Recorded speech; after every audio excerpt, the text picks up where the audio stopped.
नमस्कार, स्वागत है आपका गांव किसान में। आपके साथ मैं हूं अंजल सिंह। किसान भाई और बहनों, गांव किसान ऐसा कार्यक्रम है जहां आपको खेती किसानी और पशुपालन से संबंधित तमाम नई नई जानकारियां मिलती हैं। जी हां, हमारे गांव सशक्त होंगे तभी हमारा देश मजबूत होगा और आत्मनिर्भर होगा। इसीलिए हमारी कोशिश होती है कि ये सभी जानकारियां हम आप तक पहुँचाते रहें ताकि आप इनका इस्तेमाल करके अपनी आय में वृद्धि कर सकें। हमेशा की तरह कार्यक्रम की शुरुआत होगी खेती किसानी से, उसके बाद बात होगी हमारा पशुधन की और अंत में दिखाएंगे कामयाब किसान की दास्तां। तो चलिए शुरुआत करते हैं आज के गांव किसान की।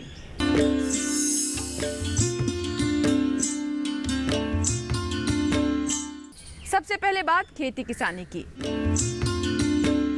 खेती किसानी में आज हम आपको बताएंगे मटर के बारे में, जो कि एक दलहनी फसल होने के साथ साथ सब्जी फसल भी है और उत्तर प्रदेश में इसकी खेती बड़े पैमाने पर की जाती है। पोषण के लिहाज से भी बहुत खास है और प्रोटीन इसमें भरपूर मात्रा में होता है। साथ ही मिट्टी की सेहत भी मटर की फसल लेने से सुधरती है। तो अगर आप भी मटर की फसल लेना चाहते हैं तो आइए आज की इस रिपोर्ट में आपको बताते हैं कि कौन कौन सी विशेष बातें हैं जिसका ध्यान रखना जरूरी है और कौन सी अच्छी किस्में हैं जिसका चुनाव हमारे किसान कर सकते हैं। तो आइए देखते हैं मटर पर हमारी ये रिपोर्ट।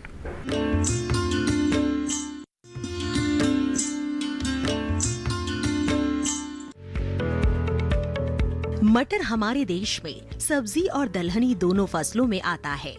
मटर की सबसे ज्यादा पैदावार उत्तर प्रदेश में ली जाती है। साथ ही मध्य प्रदेश, हिमाचल प्रदेश, पंजाब, हरियाणा, राजस्थान, महाराष्ट्र, बिहार और कर्नाटक में भी खेती की जाती है। प्रोटीन से भरपूर मटर जहां स्वास्थ्य के लिए अच्छा माना जाता है, वहीं इसकी खेती करने से मिट्टी की उर्वरा शक्ति भी बढ़ती है। मटर की बुआई अक्टूबर से नवंबर माह में की जाती है, जबकि मध्य और पछेती मटर की बुआई का समय 15 नवंबर तक होता है। मटर की खेती के लिए अच्छी जल निकासी वाली जीवांश युक्त दोमट और बलुई दोमट मिट्टी सबसे बढ़िया होती है। सब्जी मटर के लिए बहुत कम पानी की जरूरत होती है। इसकी बुआई पलेवा करके अच्छी नमी में करनी चाहिए। 1 हेक्टेयर खेत के लिए मटर के 80 किलो बीज की जरूरत होती है। बेहतर पैदावार लेने के लिए स्थान के हिसाब से उन्नत किस्मों का चयन करना चाहिए, जैसे महाराष्ट्र में JP 885, अंबिका, इंदिरा यानी KPMR 400, आदर्श यानी IPF 99 व 25 और IPF D 10 और 12 है। गुजरात में JP 885, IPF D 10 और 12, इंदिरा और प्रकाश आदि प्रमुख हैं। पंजाब में जय यानी KPMR 522, पंत मटर 42, KFP 103, उत्तरा यानी HFP 8909 और अमन यानी IPF 5 और 19 है। हरियाणा में उत्तरा यानी HFP 8909, DDR 27 यानी पूसा पन्ना, हरियाल यानी HFP 9907B, अलंकार और जयंती यानी HFP 8712 है। राजस्थान में DMR 7 यानी अलंकार और पंत मटर 42 है। मध्य प्रदेश में प्रकाश यानी IPFD 1 और 10 और विकास यानी IPFD 99 व 13 है। उत्तर प्रदेश में स्वाति यानी KPFD 24, मालवीय मटर यानी HUDP 15, विकास, सपना यानी KPMR 144A और IPF 4 और 9 है। बिहार में DDR 23 यानी पूसा प्रभात और VL मटर 42 है। छत्तीसगढ़ में शुभ्रा यानी IM 9101, विकास यानी IPFD 99 व 13, पारस और प्रकाश है। उन्नत किस्म के साथ बुआई करते समय पौधे से पौधे के बीच की दूरी 5 सेंटीमीटर होनी चाहिए और कतार से कतार के बीच की दूरी 30 सेंटीमीटर रखनी चाहिए।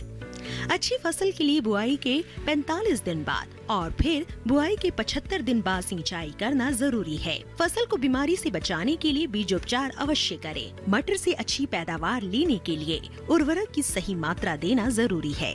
इसके लिए 20 किलोग्राम नाइट्रोजन, 60 किलोग्राम फास्फोरस बुआई के समय, 100 से 125 किलोग्राम DAP प्रति हेक्टेयर।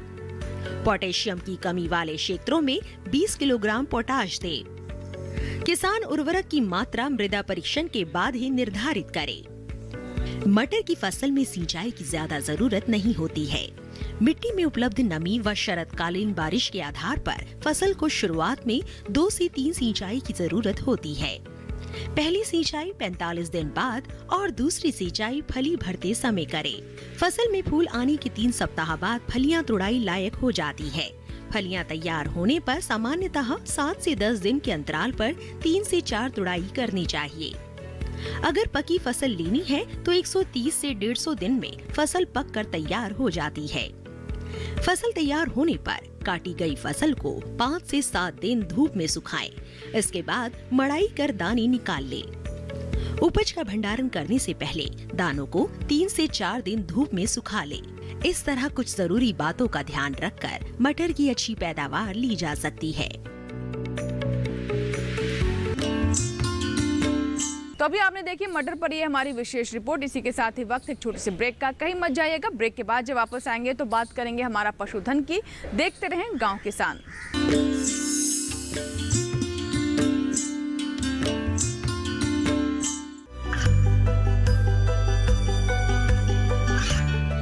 गांवों और पिछड़े क्षेत्रों में सरकारी योजनाओं की जानकारी पहुंचा।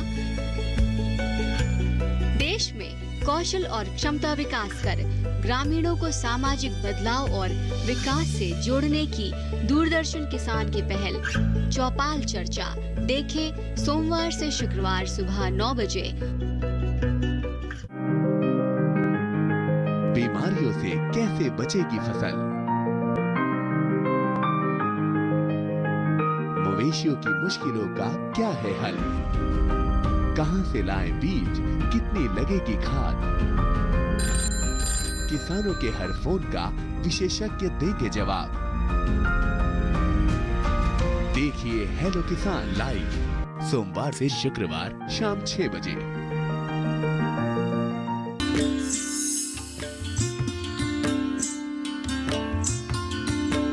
ब्रेक के बाद एक बार फिर आपका स्वागत है। आप देख रहे हैं गांव किसान और अब बात हमारा पशुधन की। हमारा पशुधन में हर बार हम आपको पशुपालन से संबंधित तमाम नई नई जानकारियां देते हैं। इसी सिलसिले में आज हम बात करेंगे मुर्गी पालन के बारे में, जिसका व्यावसायिक रूप अपनाकर हमारे किसान अच्छा लाभ कमा सकते हैं। मुर्गी पालन कम जगह और कम पूंजी के साथ शुरू किया जा सकता है और धीरे धीरे इसका दायरा बढ़ाया जा सकता है। तो अगर आप भी मुर्गी पालन करना चाहते हैं तो देखिए हमारी ये विशेष रिपोर्ट।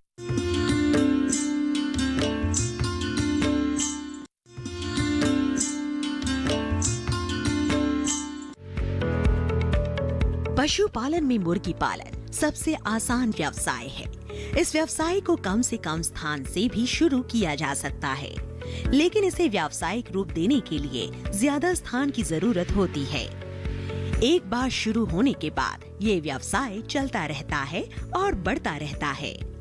जो किसान कुक्कुट पालन शुरू करने जा रहे हैं, वो कुछ खास बातों का ध्यान रखे तो लंबे समय तक मुनाफा कमा सकते हैं, क्योंकि जरा सी चूक से बड़ा नुकसान होने की आशंका बनी रहती है।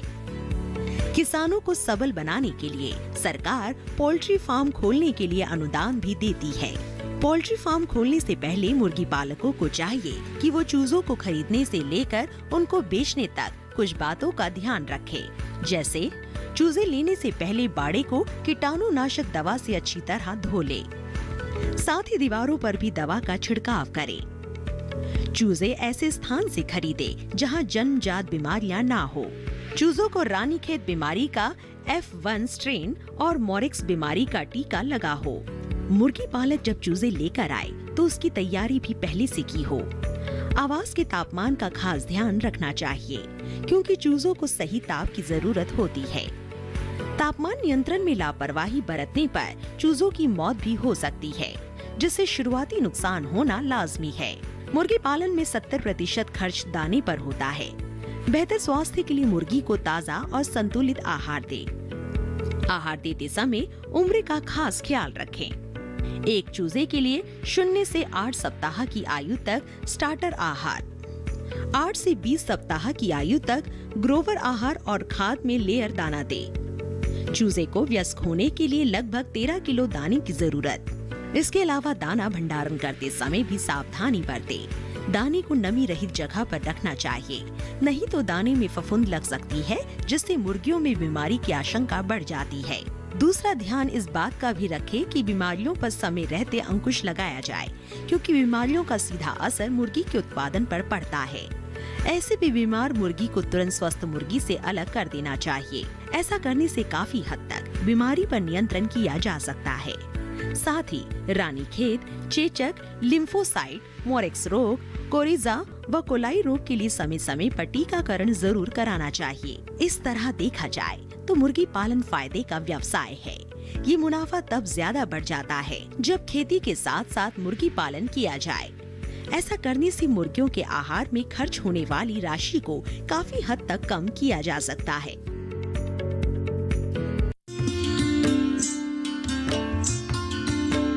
तो ये थी मुर्गी पालन पर हमारी विशेष रिपोर्ट। बढ़ते हैं आगे और बात करते हैं इस माह के पशुपालक कैलेंडर की, जिसमें हम आपको बताते हैं कि मौसम और माह के अनुसार कैसे रखें अपने पशुओं का ख्याल। फरवरी में ध्यान देने वाली बातें। मौसम वैज्ञानिकों के अनुसार फरवरी माह में अनेक स्थानों पर वर्षा होने की संभावना रहती है, अतः पशुओं को भीगने से बचाएं एवं बादल हटने पर सर्दी के बढ़ने के आसार को देखते हुए पर्याप्त बचाव के उपाय करें। जो पशु जनवरी माह में नियंत्रित प्रजनन कार्यक्रम के तहत उपचार में थे, उनका अनुसरण फरवरी माह में भी रखा जाए, ताकि सभी पशु इस महीने तक गर्भित हो जाएं। नवजात बछड़े बछड़ियों को अंतः परजीवी नाशक नियमित रूप से दें। मेमनों को पीपीआर का टीका लगवाएं।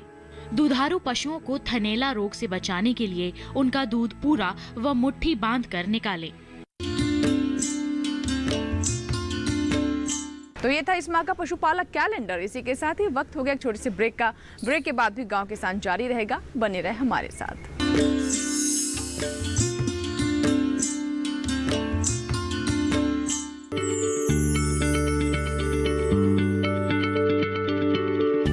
क्या आप किसी बीमारी से परेशान हैं? चाहते हैं डॉक्टर की सलाह? तो हम हैं आपके साथ, बताएंगे आपको जीने की राह। समस्याएं आपकी, समाधान देश के मशहूर विशेषज्ञों के। घर बैठे बात करें देश के जाने माने डॉक्टरों से। हमारे लाइव प्रोग्राम स्वस्थ किसान में हर शनिवार शाम 6 बजे से 7 बजे तक। बीमारियों से कैसे बचेगी फसल? मवेशियों की मुश्किलों का क्या है हल? कहां से लाएं बीज, कितनी लगेगी खाद? किसानों के हर फोन का विशेषज्ञ देंगे जवाब। देखिए हेलो किसान लाइव सोमवार से शुक्रवार शाम 6 बजे।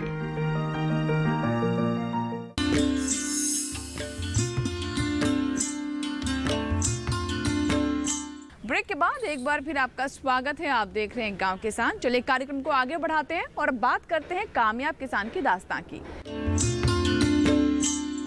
कामयाब किसान की दास्तां में आज हम आपकी मुलाकात करवाएंगे हरियाणा के राजकुमार आर्या से, जिन्होंने रासायनिक खेती को छोड़कर जैविक खेती को पूरी तरह से अपना लिया है। जी हाँ, उन्हें समझ आ गया है कि ये दौर जैविक खेती का दौर है। जैविक खेती से न सिर्फ आप अपनी आय में वृद्धि कर सकते हैं, बल्कि ये पर्यावरण के लिए भी लाभकारी है। मानव स्वास्थ्य पर भी इससे विपरीत असर नहीं पड़ता है। जैविक खेती किस तरीके से इन्होंने अपनाई और कैसे इससे लाभ कमाया, कम लागत से अधिक लाभ किस तरीके से वो प्राप्त कर पा रहे हैं, आइए देखते हैं। रासायनिक खेती से मिलने वाली फसलें न सिर्फ हमारे शरीर को नुकसान पहुंचा रही है, बल्कि पर्यावरण को भी हानि पहुंचा रही है। इसीलिए जरूरत बन गई है कि किसानों के बीच जैविक क्रांति लाई जाए, जिससे ज्यादा से ज्यादा किसान जैविक खेती को अपनाएं और मौजूदा स्थितियों को संभाला जाए। ऐसा ही कुछ कारनामा कर दिखाया है हरियाणा के किसान राजकुमार आर्य ने। वीडियो 2 जीवन में घटित होने वाली कुछ घटनाएं जिंदगी को नई राहों पर ले जाती है। ऐसा ही कुछ हुआ कुरुक्षेत्र हरियाणा के किसान राजकुमार आर्य के साथ। राजकुमार आर्य पेशे से किसान है और उनका मकसद भी खेती में भरपूर पैदावार लेना है। इसके लिए राजकुमार पहले रासायनिक खाद का इस्तेमाल किया करते थे, लेकिन कैंसर से उनके भाई की मौत होने के बाद उन्होंने रासायनिक खाद को दरकिनार कर दिया और जैविक खेती की ओर कदम बढ़ाए। वो बताते हैं कि एक समय था जब वो अपने खेतों में अंधाधुंध रासायनिक खाद का इस्तेमाल किया करते थे, लेकिन अब वो प्रकृति के साथ चलना सीख रहे हैं। राजकुमार ने जब जैविक खेती अपनाई तो वो इसके बारे में कुछ नहीं जानते थे, लेकिन उनके इरादे मजबूत थे और वो किसी भी हालत में उस राह पर नहीं जाना चाहते थे जो वो पीछे छोड़ आए थे। इसीलिए उन्होंने धीरे धीरे जैविक खेती से जुड़ी जानकारी एकत्रित करना शुरू की। इसी संबंध में वो प्राकृतिक खेती के जनक सुभाष पालेकर से मिलने भी गए। यहाँ से जानकारी लेने के बाद राजकुमार ने 2 एकड़ जमीन पर जैविक खेती शुरू की, जो धीरे धीरे बढ़ती हुई आज 29 एकड़ तक पहुँच गई। आज उनके खेतों में अनाज और सब्जियों की फसलें लहलहा रही है, वो भी 0 बजट तकनीक अपनाकर। इस कृषि में मेरा आने का एक ही मुख्य उद्देश्य था। जब हम वैसे तो मुझे 1992 के अंदर मैं रासायनिक खेती में आ चुका था, लेकिन उस कृषि में भी मैं एक अच्छा किसान था, मेरा अच्छा रिकॉर्ड उत्पादन था, लेकिन उत्पादन क्या तो मैं जरूर ले रहा था, लेकिन कहीं मिट्टी को मैं कमज़ोर करके उत्पादन ले रहा था। मैं यहाँ तक पहुँच चुका था कि 1 एकड़ में मैं 60 केजी जिंक डालने लगा। किसान के फार्म पर देखता है, क्योंकि मैं चाहता कि एक साइंस हो कि हम जिस काम पे करें कल वापस ना आना पड़े। एक ऐसी वैज्ञानिक, एक ऐसे योद्धा की मुझे आवश्यकता थी, और उस पुस्तक के मूल लेखक श्री सुभाष पालेकर जी से मुझे फ़ोन पर वार्ता हुई। मैंने पालेकर जी से एक ही बात पूछी कि आपकी ये 0 बजट कृषि क्या रासायनिक खेती के मुकाबला उत्पादन दे सकती है। पालेकर साहब का एक ही था कि आप महाराष्ट्र आइए, कि पूरे देश में मेरे 40 लाख किसान हैं और वो आपको दिखाई देंगे कि रासायनिक खेती भी इस कृषि के आड़े कहीं नहीं ठहरी। आज राजकुमार कम से कम लागत में अच्छा खासा मुनाफा कमा रहे हैं। इतना ही नहीं, उन्हें अपनी उपज का अच्छा बाजार मूल्य भी मिल रहा है। वो बताते हैं कि जैविक फसलें लेने के लिए वो अपने खेत में डीकम्पोजर और जीवामृत का इस्तेमाल करते हैं। साथ ही कीटों से फसलों को बचाने के लिए गौमूत्र और खट्टी लस्सी के घोल का प्रयोग करते हैं। खेती के दायरे को बढ़ाने के लिए राजकुमार मिश्रित खेती भी अपनाते हैं। मिश्रित फसल में चना, सरसों, गन्ना, मसूर, पालक और मेथी उगाते हैं। वो मानते हैं कि रसायनों के बिना भी सब्जी फसलों की भरपूर पैदावार ली जा सकती है। राजकुमार खेती और पशुपालन को एक दूसरे का पूरक मानते हैं। वो कहते हैं कि एक देसी गाय से 30 एकड़ की खेती की जा सकती है। गाय के गोबर और मूत्र के घोल के इस्तेमाल से किसान फसल की पैदावार बढ़ा सकता है। इससे न सिर्फ अच्छा उत्पादन मिलेगा, बल्कि गुणवत्ता में भी सुधार होगा। राजकुमार अपनी इस सफलता को दूसरे किसानों से भी साझा करते हैं, जिससे जैविक खेती का दायरा बढ़े। मूत्र से हम बाजार का कुछ भी अपने खेत में नहीं डालते। हम जो भी उत्पाद तैयार करते हैं देसी गौ माता के गोबर से जीवामृत, घन जीवामृत, और उसके ही यूरिन में हम कुछ हर्बल कीट मैनेजमेंट करते हैं। उनमें आग्नेयास्त्र, ब्रह्मास्त्र, 10 परनियारक, ये हम अपने फार्म पर ही तैयार करते हैं। तो अभी आपने देखी राजकुमार आर्य की कामयाबी की कहानी। जैविक खेती को अपनाकर उन्होंने ये साबित कर दिया कि जैविक खेती को लेकर जो तमाम भ्रम फैलाए जाते हैं कि इससे उपज कम होती है, वो सभी गलत है। तो अगर आप भी जैविक खेती करना चाहते हैं तो इस दिशा में ज़रूर आगे बढ़ें। इसी के साथ ही गांव किसान के आज के इस अंक में फिलहाल इतना ही। नए अंक में नई जानकारियों के साथ गाँव किसान में फिर होगी आपसे मुलाकात, लेकिन आप बने रहें दूरदर्शन किसान के साथ। नमस्कार।